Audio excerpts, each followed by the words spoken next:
بسم الله الرحمن الرحيم. waxaan dhiganaa maanta cashirkeenii koobaad ee qaybta isku dhafashada. qaybtan isku dhafashada waa qayb aada u muhiima oo buug iyo qalinba u baahnayn. waxaan sameynaynaa 43 baan ku dhafanaynaa 11. 11 ma isticmaali doona, waxaan isticmaalaynaa 43. afarta sideeda usoo qaado dhig, 4 3 ugee waa 7 ag dhig, 3da sideeda usoo qaado dhig. waad fahantaan u malaynayaa. tusaalaha labaad 53 baan ku dhafanaynaa 11. 5ta sideeda usoo qaado dhig, 5 3 ugee waa 8 ag dhig, 3da sideeda usoo qaado dhig. waad fahantaan u malaynayaa.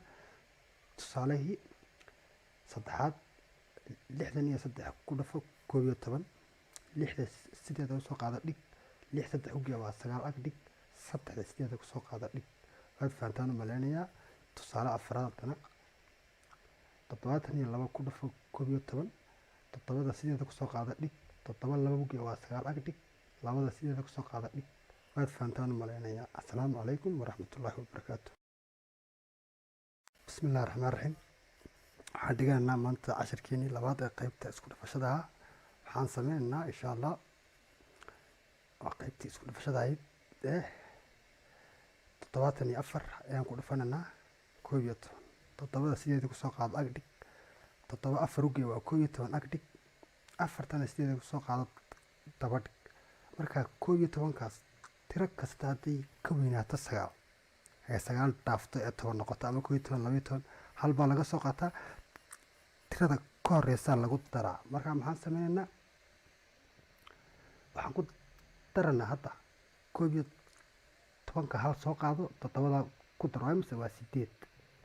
xaga maxaa noo soo hadha hal hashii soo qaado dhig iyo 4tii. waad fahantaan u malaynayaa. casharkii labaadna aan galnay marka. casharka labaadna waxa weeye isna waa sidanoo kale 85 baa liidi ku dhafo 11. 8 usoo qaado dhig, 8 ugee 5 waa 13 waa 13 ah. 5ta sideeda usoo qaado dhig. haddaba maxaan yidhi tiro kasta haddii ka weynaato 9 hal baa laga soo qaata. halka soo qaado halka xagan ku dar waa 9. 3 sideeda kusoo qaado dhig, 5tana sideeda kusoo qaado. waad fahantaan u malaynayaa. waa cashirkeenii kii saddexaad ayaan galanaa haddana. 99 baa lagu weydiiyey ku dhufo 11. waxaan sameynaynaa 9ka sidiisa kusoo qaado dhig, 9 ugee 9 waa 18 ag dhig, 9ka dambena soo qaado halka damba dhig. maxaan yidhi tiro kasta haddii ka weynaato 9 maxaan ku daranaa hal baan ka qaadananaa. marka iminka maxaan qaadanaa 18ka hal ka qaado halka ku dar, 9ka ku dar waa 10. 8da sideeda kusoo qaado dhig, 9kana soo qaado ag dhig. waad fahantaan u malaynayaa. assalaamu calaykum waraxmatullahi. bismillahi raxmaan raxiim. waxaan dhiganaa maanta cashirkeenii isku dhafashada ah qaybtiisii saddexaad. markii hore 2 godle ayaan dhiganay, hadda waa 3 godle, waa 1 2 3 oo lagu dhiftay 11. qaabka hore in yar bay kala duwan tahay, si fiican la soco. marka koowaad waxaan sameynaa hashaasaan soo qaadanaa, halkanaan dhiganaa. 1 2 ugee waa 3 waana dhiganaa. 2 3 ugee waa 5 waana dhiganaa. 3da u dambeysana sideedii kusoo qaado dhig. tusaale labaad waxaan sameynaa waa 4 5 3 oo lagu dhiftay 11. 4ta sideeda usoo qaado dhig, 4 5 ugee waa 9 ag dhig, 5 6 ugee waa 11 ag dhig, 6da sideeda usoo qaado dhig. marka maxay noqonaysaa, anagii nidhi tiro kasta hadday 9 ka badato hal baa laga qaata. iminka waxaa noo kordhay waa 11. 11kii hal ka qaado, 9ka ku dar waa 10.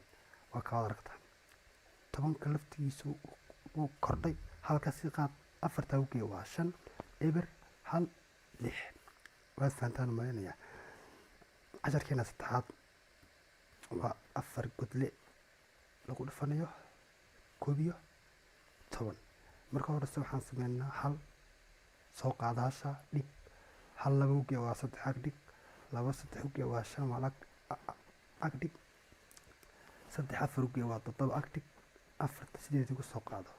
casharkan waad fahantaan malaynayaa. asalaamu calaykum waraxmatullahi wabarakaatu. bismillahi raxmaan raxiim. casharkani waa casharkeenii afaraad ee qeybta isku dhafashada. waxaan dhiganaa maanta 5 godle intaasa ku dhifanaa 11 hasha sideeda usoo qaada dhig. hal laba uge waa 3 ag dhig. laba 3 uge waa 5 ag dhig. 3 afar uge waa 7 ag dhig. afar uge 5 waa 9 ag dhig. 5ta sideed kusoo qaado ag dhig. waa taasi waa sidaa. tusaalaha labaad waa 6 godle hasha sideeda kusoo qaada dhig. hal laba uge waa 3 ag dhig. 3 afar uge hal laba uge laba 3 uge waa 5 ag dhig. 3 afar uge waa 7 ag dhig. 4 5 uge waa 9 ag dhig. 5 6 uge waa 11 ag dhig. 6 sideeda kusoo qaado ag dhig. maxaa noo kordhay? 6da noo kordhay oo 11 noqotay. 11ka halka soo qaado 9ka uge. 9ka laftiisa kordhaya 10 buu noqonayaa. 10ka halka soo qaado 7da ku dar 8 bay noqonaysaa. xagana eber baa ka soo hadhaya. waa kaa 8 eber iyo hal shixan ka soo hadhay 1 6 iyo 6dii dambeysay. waad fahantaan malaynayaa. tusaalaha saddexaadna waa 7 godle hasha sideeda kusoo qaado dhig. hal laba uge waa 3 ag dhig. laba 3 uge waa 5 ag dhig. 3 afar uge waa 7 ag dhig. 4 5 uge waa 9 ag dhig. 5 6 uge waa 11 ag dhig. 6 7 uge waa 13. 7da sideeda kusoo qaado. maxaa noo kordhay hadda 2 11 iyo 13.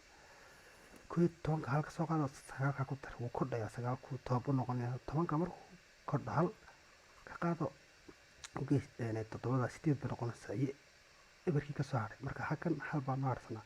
hashi 3 iyo 10ka halka soo qaado ku dar 2 bay noqonaysaa. 3da sideeda usoo qaado. 7dana sideeda usoo qaado. waad fahantaan malaynayaa. asalaamu calaykum waraxmatullahi wabarakaatu.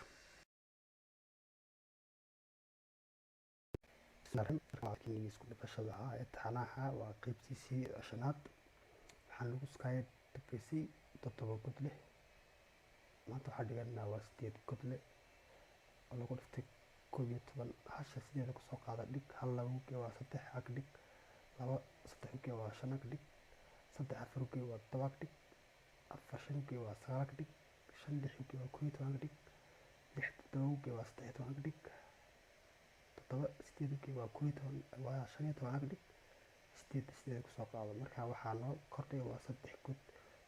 3da god noo kordhay 11ka halka qaad uge 9ka ma noqonayaa 10. 10ka halka qaad 7da uge waa 8 iyo eberkii. 11kii hal baa nagu saaray. 3 iyo 10ka halka qaad hashi xagga uge waa 2 taas. xagga maxaa nagu saaray 3 5 iyo 10ka halka qaad 3da uge waa 4 taas. 5ta sideeda kusoo qaado oo taas. 8dana soo qaado oo taas. waad fahantaan malaynayaa. casharka labaad waa 9 godle waa casharkiisu ka dambeeyay ee qaybtan. hasha sideeda soo qaado. hal laba uge waa 3. laba 3 uge waa 5. 4 3 afar uge waa 7. 4 5 uge waa 9. 5 6 uge waa 11. 6 7 uge waa 13. 7 8 uge waa 15. 8 9 uge waa 17. 9ka sideeda kusoo qaado. marka waxaa noo kordhay hadda waa 4 god. 11ka halka soo qaad 9ka uge uu kordhay. 7da halka ka dar waa 8. xagga eber baa nagu soo hadhay. 3 iyo 10ka xaggan hal baa nagu soo hadhay. 3 iyo 10ka halka qaad hasha xaggan taalla ku dar waa 2 taas. 5 iyo xaggan waxaa noo yaala waa 3. 5 iyo 10ka halka qaad 3 ku dar waa 4 oo taa. xagga 5 baa noo yaala. 5ta 7 iyo 10ka halka qaad 5 ku dar waa 6 oo taa. 7da sideeda kusoo qaado. 9kana sideeda kusoo qaado. waad fahantaan malaynayaa casharkan. asalaamu calaykum waraxmatullahi wabarakaatu.